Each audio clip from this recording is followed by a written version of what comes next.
Good afternoon, everyone. Thank you all for joining our October edition of the Birds and the BBV's AHCWA Bites. Can everyone hear us okay? Oh, we'll just get a little thumbs up. It looks like you do have cameras and mics muted, but we will come to that as we go. Beautiful. Thank you. Lovely. All right, so joining myself, Liberty Bowles, I'm the project coordinator for sexual health and bloodborne viruses. We also have Veronica Walsh, and I also work here at AHCWA with Liberty. I have a different role now, but I thought I'd join just to bring back wonderful memories of the bites. Lovely. Beautiful. If you just go to the next slide. Thanks, Fran. Wonderful. Before we get started, we would just like to acknowledge that V and I are meeting here on beautiful Whadjuk Noongar Butcher, and we'd like to pay our respects to the traditional owners and custodians of country that we meet today. We would also like to extend that respect to all Aboriginal people joining us online today. Beautiful. Just the next slide there. Fabulous. So just so you know, this is a recorded session. Just pop your hands up or type any questions into the chat. Like I said, it does look like you have got sort of mics and cameras muted. So we'll just come to that as we need, and we will be popping this recording up later online. So next off, we would just like to introduce the wonderful Fran Fox-Taylor. Thank you so much for joining us. Fran is joining us from, well, kind of outside of Gerald. She'll explain that bit in a little bit. But she is a sexologist as well as a practicing dietitian. And Fran's going to run us through some differences in sex ed today. So we'll hand that over to Fran. Thank you so much for joining. Thank you, Liberty. Is the audio all good from my end? It is. Beautiful. Yeah, okay, good. Thank you. Thank you for having me, and thank you, AHCWA, for having me, and for everyone joining during what I assume is your lunch break. So yeah, my name's Fran Fox-Taylor, and today I'll be talking about alternative ways to deliver sexuality education, particularly for those based in regional areas.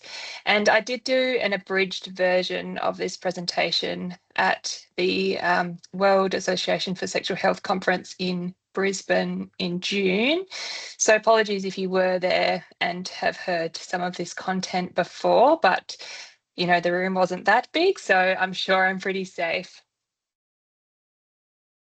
So before I begin, so living in Geraldton or Jumbinu, I'd just like to acknowledge the traditional owners of the land on which I work, live and play, the Southern Yamaji people, and pay respects to their elders past and present.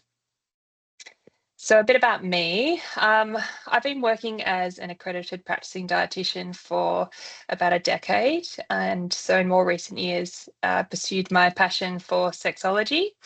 And at the beginning of last year, I started my own business in relationships and sexuality education called Frank Sexology. And then up until about 4 years ago, I was living in Perth. But during COVID, I suppose, like a lot of people with lots of thinking time, decided that it was time for a change.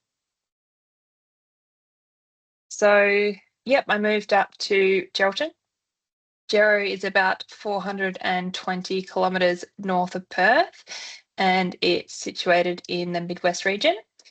I quickly found out when I moved up here that dress-up parties seem to be the main social event, which I'm all about.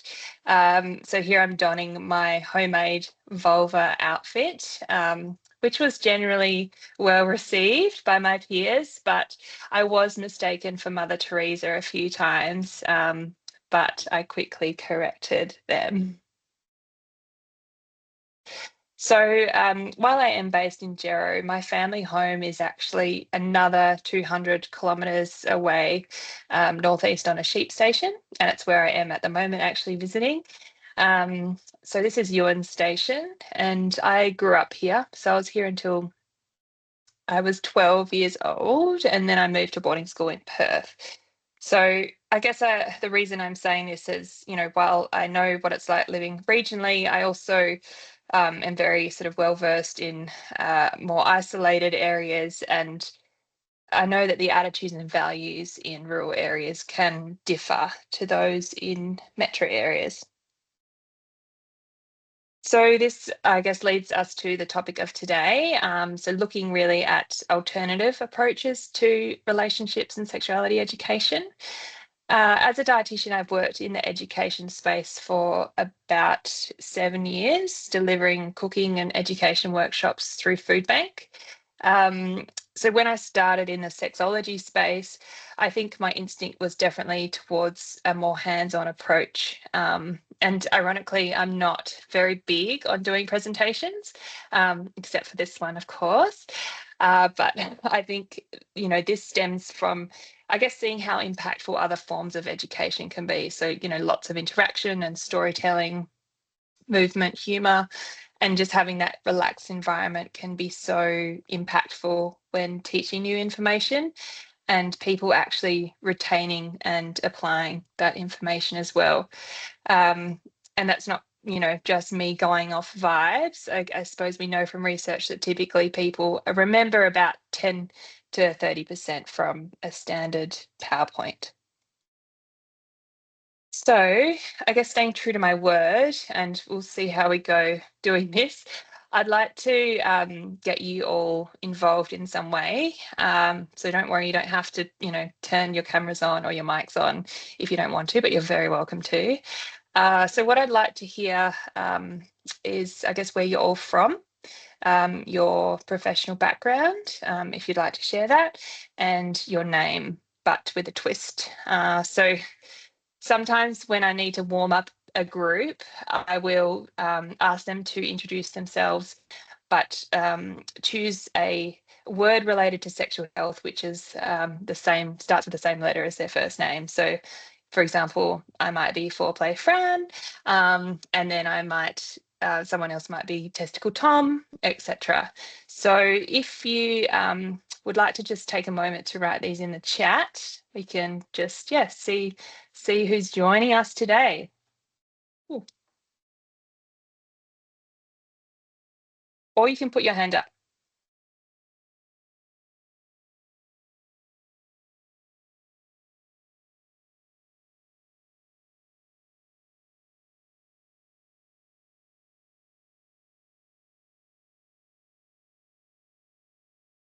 Now, hang on, let me see if I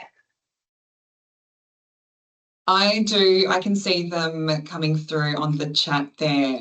Frank, can you see that, or is it? No, my expand function has seemed to just stop. That's I'm okay. probably doing something wrong, but can you read them out, Liberty? Yeah, absolutely. So we've got the wonderful vulva and vaginal Veronica and the labial Liberty joining you from over here. Our things. We've got a sexy summer. Who have we got? Marie Mary Kate. Oh, tantalising Thomas.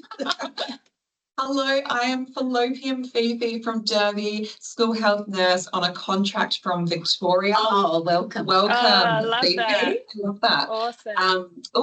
Climax Chanel, living in Geraldton, sexual assault counsellor, Masters of Social Work. Excellent. Kinky Kira. Kinky Kira. Oh, and there we go.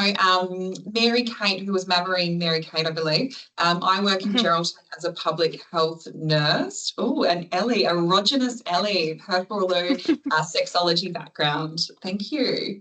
Keep them coming, guys. If there's more in there, love it. That's great. That's great.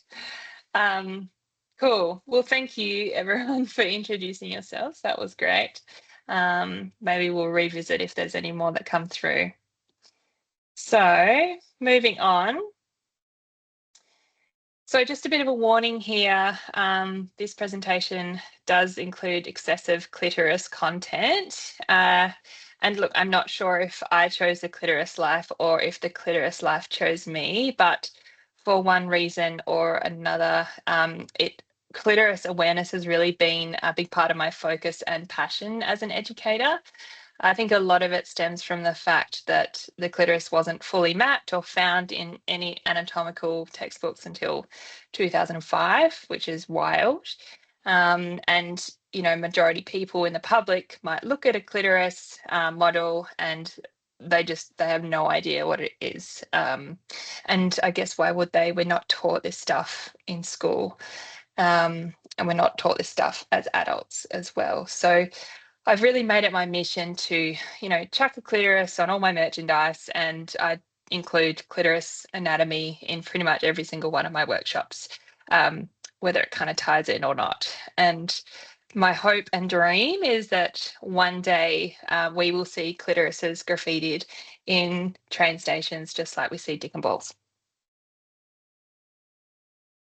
So before I go any further, I just want to clarify that while I am very much someone who takes an evidence-based approach today, I'll be talking from my own experience as an educator and person living regionally.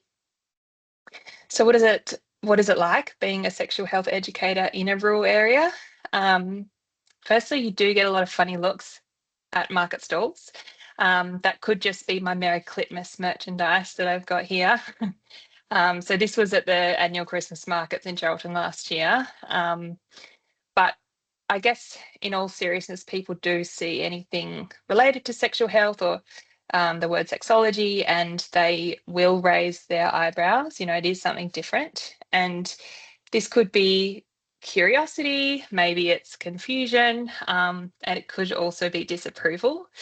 Because we do know that statistically attitudes in rural areas are more conservative, and so as an educator you're often up against greater stigma in country communities.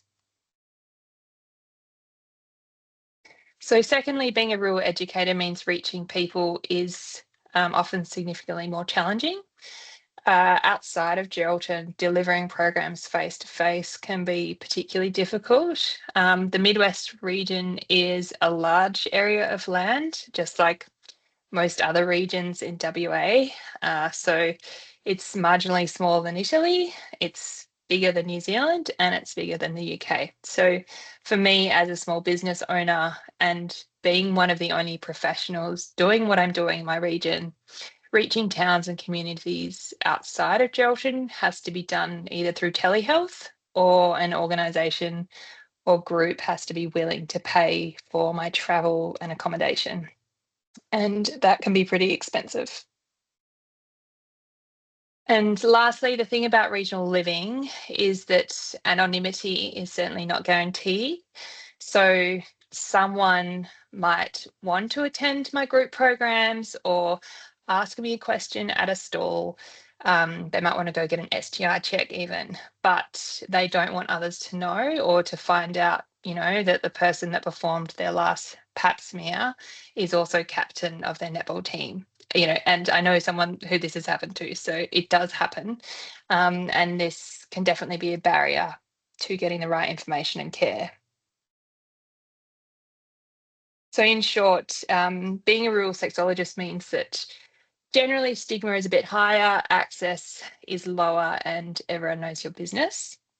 But obviously I wouldn't live rurally if I didn't love it. It is a way of life. And, you know, there are generally more challenges, but there are also many wonderful opportunities and upsides. And when it comes to sexuality education, these challenges have really pushed me to be more creative and more community minded in my approach.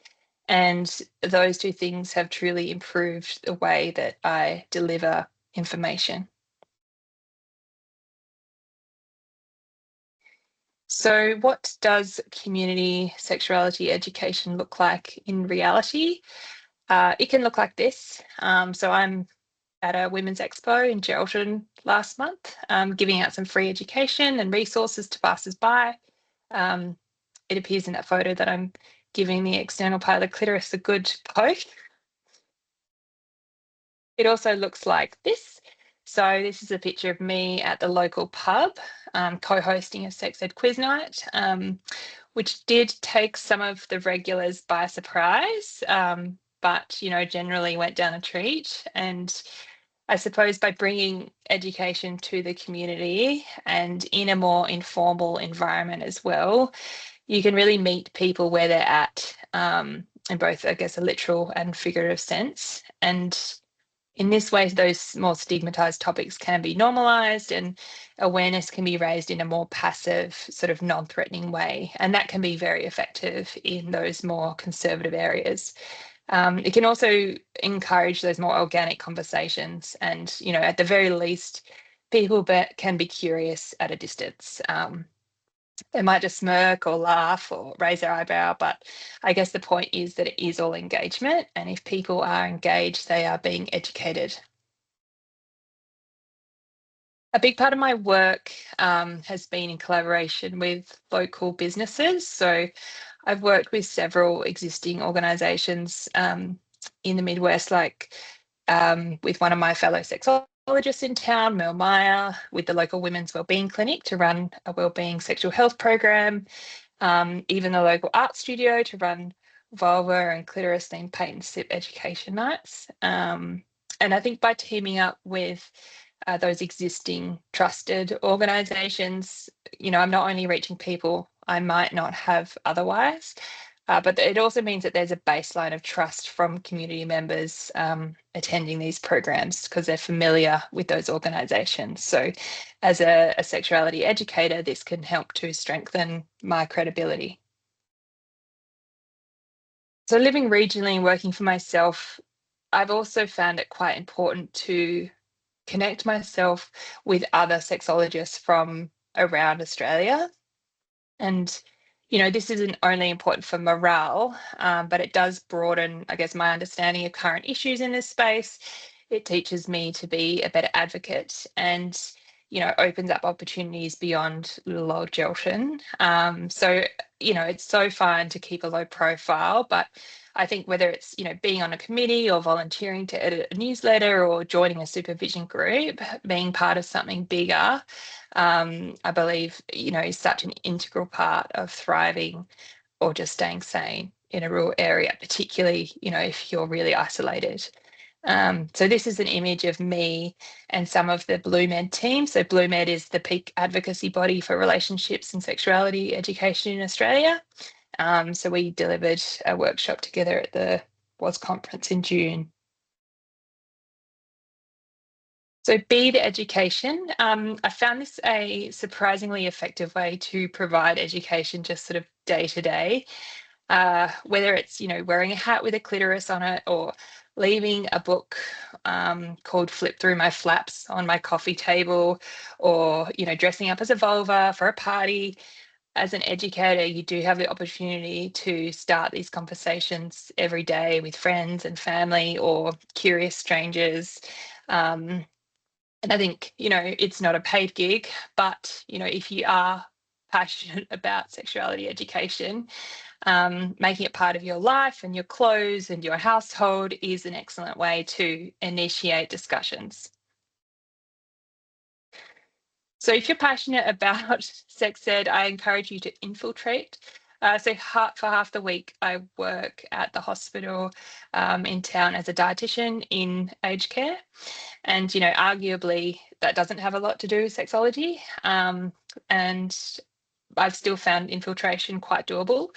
Obviously, it depends who your manager is and how supportive they are. But, at my workplace, I've been able to run a workshop within work hours on sexuality conversations in healthcare.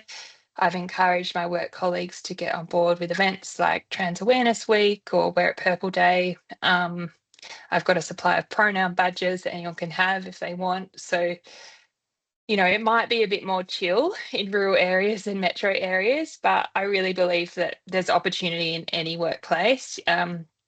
Whether you have a job at a mining company or a supermarket or in hospitality, there are so many ways that you can be an advocate in spaces beyond the sexual health area. And this does extend to friends and family as well. So I think by informing those people around you in your personal circles as well, you can really build a tribe of advocates in your network. And before you know it, you'll be having conversations with your grandpa about the anatomy of a clitoris. And that might be a bit too far for some people, but it is important. I guess the important thing is that, if you do want to get people around you on board, they're generally pretty keen, because sexology, it's an interesting subject, and people are often just looking for an excuse to talk about these topics. So next, I'd say don't forget that adults are an important target group, because I think sometimes in sexuality education, there can be a really big emphasis on children and adolescents. And certainly when I first started as an RSE educator, I thought schools would be my main target group, but I soon discovered that adults are actually really eager to learn in this space. And I've successfully run programs, with the same group of adults over 4 to 6 weeks. And they don't just have to be parents or even young adults. If you take the time to listen, adults of all ages are hungry for this information and sort of addressing those gaps in their knowledge. I'm even running in a couple of months some sessions at our local senior centre, because I've actually had some wonderful conversations with older adults on this topic, and believe me, they are no less interested in finding out more. Sure, there might be greater stigma amongst the cohort, but I think it's all about the approach that you take. So I guess what I would say is don't limit yourself. People, they want to know the stuff. So I just want to expand on using humour in sexuality education. Humour is a really powerful teaching tool. And, while I can attest to that through my own experience as an educator, there are some really excellent examples of this in the literature as well. So these are just a couple of examples of how I use humour in, social media and with my merchandise. And, on the surface, the images and puns might seem gimmicky or crude, maybe pointless to some. But I guess what they are actually representing are gateways to deeper engagement and increased understanding, because we know that humour lowers people's defences because it shifts the tone from embarrassment to curiosity. And when it comes to sensitive topics like these, this is so important. Excuse me. Another thing I want to point out here is that humour cuts across all cultural barriers. So, laughter really is a universal language. And, when you're combining that with a lot of imagery and cartoons and avoiding jargon, your messages and information can have a much more widespread impact. And having a laugh also, breaks the ice. It encourages storytelling. It's how we connect to people, and is really the cornerstone of person-centered care, which as a practitioner and educator is what I strive to practice across all of my work. So in summary, make yourself part of your community, go to the events, chat to the people, make connections, and just be present. Make it easy for your community to receive sexuality education.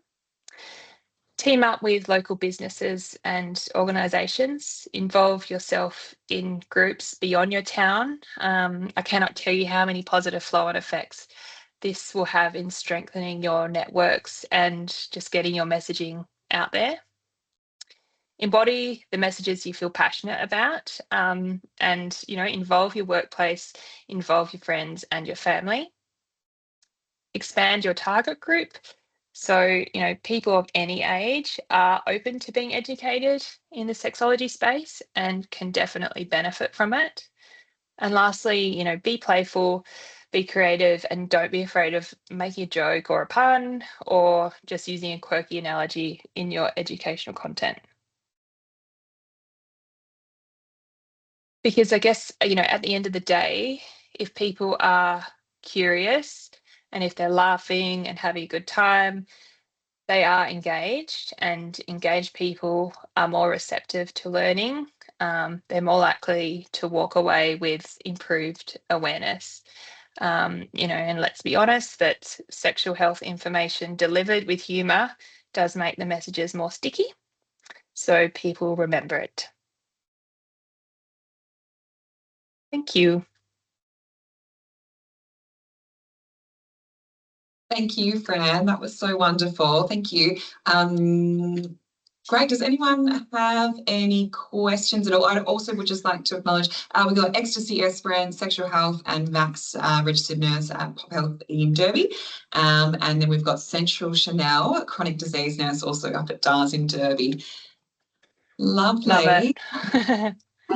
So any questions? Also, I suppose, Fran, any are people able, or am I able to get in touch with you? Any resources that you could maybe help pass on to people that you found have been really beneficial for engaging with people in your chats, or anything that you found that's worked super well we could pass on? Yeah, I mean, because I sort of run my own workshops, I do sort of develop a lot of my own content, but I'm certainly happy to, pass on some resources to share with the attendees. Beautiful. And we do just have a question there from DARS, Chanel and Esperance. How much of your audience and contacts consist of Indigenous persons? I would say most of my a lot of my participants who attend community events are Indigenous. I haven't specifically worked with only Indigenous populations sort of in my workshops, but yeah, I think it just depends. Like, I went out to the regions the other day in Morawar, so generally I'll have more Indigenous individuals attending those workshops. But yeah, I think going back to the points of, humour is a universal language and not using jargon, and, like I said, it does cut across cultural barriers, and that's for anyone. No one wants to view a really wordy presentation or anything like that, and just yarning and having and telling stories together is really the best way to remember the information, but also connect, I think. Totally. Absolutely, and reduce that, all the stigma and shame around some of those conversations that can be had. Lovely. And we've got Fiona here as well, who's also just said, love to know more about further education recommendations. So happy if you get any of those, I can pass them on to a lot of the everyone as well. Sure. Yeah, happy to do that. Wonderful. Yeah, Fran, with all your wonderful clitoris merchandise that you have, did you have someone in Geraldton, or where did you go to actually get to produce those fantastic resources and the design, the graphic design, and was that something you did, or? I have a mate in town who sort of does it on the side, so he was a bit confused when I said, can you make me some Merry Clitmas characters? I gave him some prototypes, and then I was all inspired, so then I bought an iPad and then I started drawing some of my own as well, and then just really using Canva and Vistaprint and Etsy and that sort of thing. So yeah, I'm sure there's probably more cost-effective ways than I've done it, but it's not about the money. But there's not really one particular printer or whatever that I've used. Just sort of find out what I like and give it a shot. No, that's fantastic. Beautiful. Oh, and just one more from Fiona just before we wrap up. Men's and women's business can be tricky at times. How do you work around this? Anyways, Yeah, if I'm completely honest, I suppose I haven't worked with sort of in terms of a group with Aboriginal males.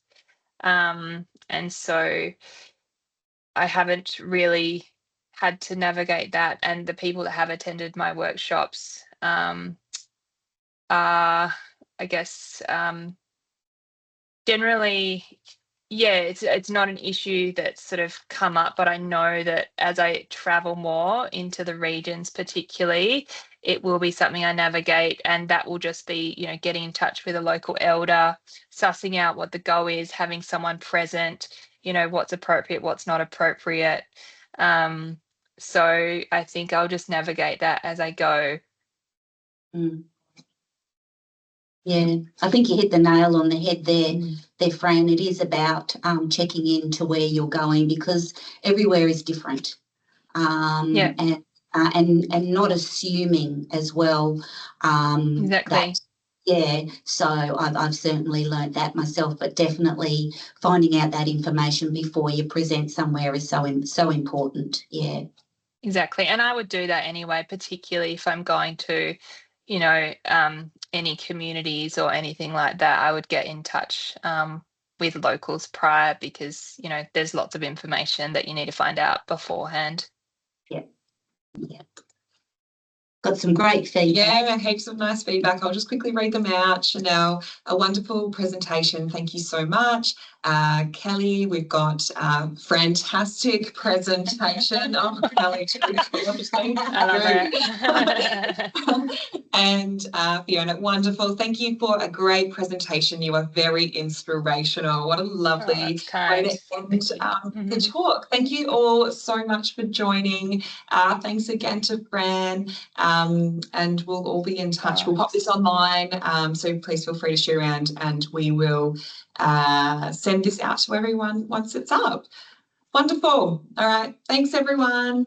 See ya.